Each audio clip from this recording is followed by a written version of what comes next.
नमस्कार। गाज़ियाबाद एनसीआर दिल्ली ओम सच्ची जनवानी नमे चैनल पर आपका स्वागत है। यूट्यूब चैनल को सब्सक्राइब करें, वीडियो को कमेंट और लाइक करें, शेयर करें अधिक से अधिक। वीडियो को शेयर करने से, चैनल को सब्सक्राइब करने से हमारे चैनल का विस्तार होता है और इस तरह से हमारी मदद होती है। कृपया इसको अवश्य कर दें। वीडियो शुरू करते हैं। अच्छा, मेरे पास कुछ रिएक्शंस आए थे स्पेशल अलाउंस के ऊपर, कुछ लिखा था किसी ने मेरे ग्रुप्स में। वो कहते हैं, राजकुमार हैं ये, राजकोट से राजकुमार जैन, आर के जैन। सर, पेंशन रेगुलेशन से स्पष्ट है कि पेंशन निर्धारण में केवल वो अलाउंस पे आएंगे जिन पर डीए मिलता है और पीएफ कटता है।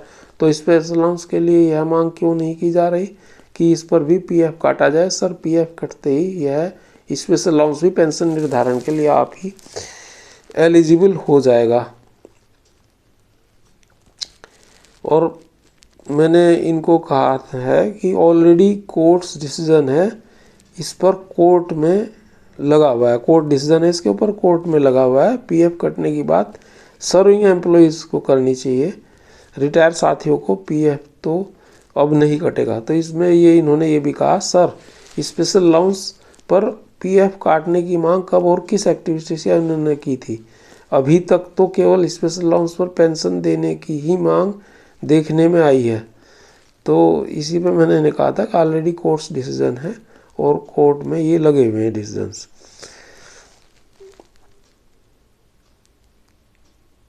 आगे ये कहते हैं, स्पेशल अलाउंस शुरू होने में डेट ऑफ रिटायरमेंट तक का स्पेशल अलाउंस पर पीएफ का बैंक कंट्रीब्यूशन तो बैंक द्वारा पेंशन फंड खाते में जमा करना ही पड़ेगा। रिटायरी सदस्य का पीएफ जो कटता है वह नहीं कटेगा। अभी जो पेंशन ऑप्टी जो सर्विस में है उनका तो पीएफ कटकर उनके पीएफ खाते में जमा होता रहेगा, जो ब्याज सहित रिटायरमेंट पर उन्हें मिल जाएगा, और उतना ही बैंक कंट्रीब्यूशन पेंशन फंड खाते में बैंक को तो जमा करवाना ही पड़ेगा। ये इन्होंने अपनी बात रखी है। इस पर हमारे मित्र हैं सतपावा जी, रोहतक में रहते हैं, चीफ मैनेजर है पंजाब नेशनल बैंक के, रिटायर्ड और स्पेशल अलाउंस में काम कर रहे हैं। वो कोर्ट्स में केसेस वगैरह लगा रखे हैं उन्होंने वीके खन्ना जी के साथ। तो उन्होंने उसमें तुरंत लिखा, sir they are aware of it, only keeping in view your comment, cases have been filed at various high courts which have been sought by IBA for transfer to Supreme Court. A Supreme Court judgment in the case of PF Commissioner versus Vidya Mandir confirms that PF needs to be deducted where any allowance permanently paid with DA is paid. We need patience. This has pressurized IBA and government to move to Supreme Court. In case you have any clarification, you may share your views on my personal wall. But be sure that Mr. Tyagi gives always correct information. ये सतपावा जी हैं, उन्होंने लिखा है, बड़े senior activist हैं। आगे लिखते हैं, we have also annexed the above case with our writ petition filed at Chandigarh which is now pending in Supreme Court.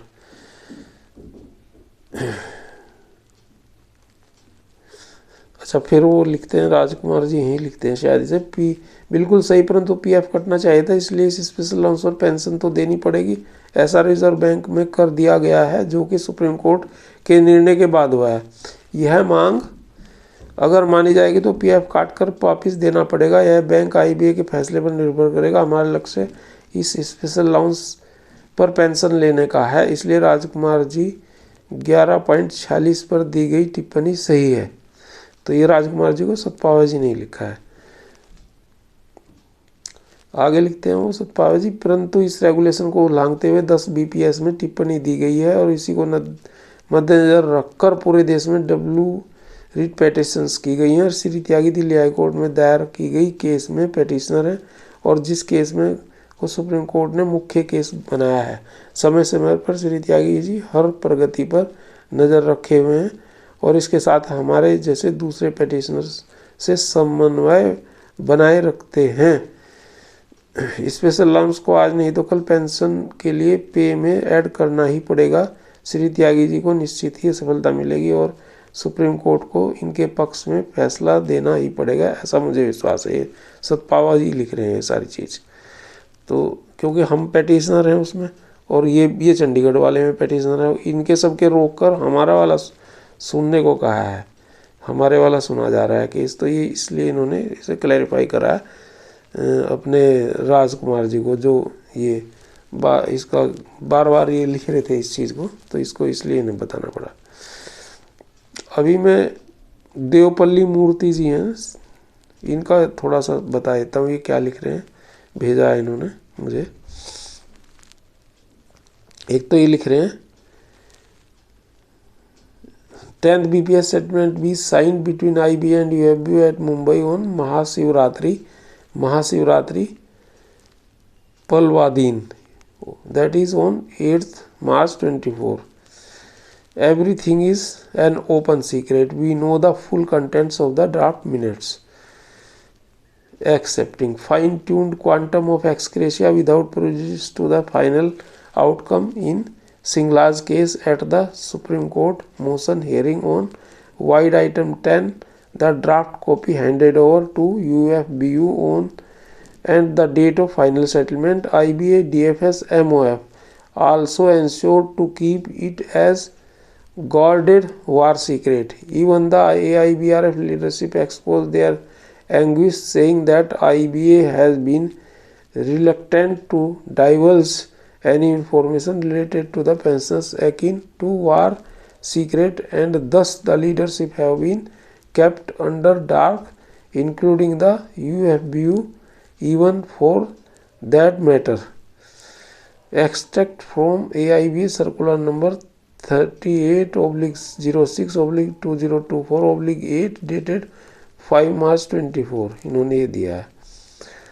आगे कहते हैं the additional ex gratia agreed by the IBA with the UFBU will be implemented along with the bipartite settlement. We have already clarified that the 12th BPS settlement will be include excretia payment for the pensions, family pensions from January 1986 to October 2022. Areas of excretia is payable from November 22. Pensioners need not have any anxiety in this regard. ये मूर्ति देवपल्ली मूर्ति जी ने लिखा है।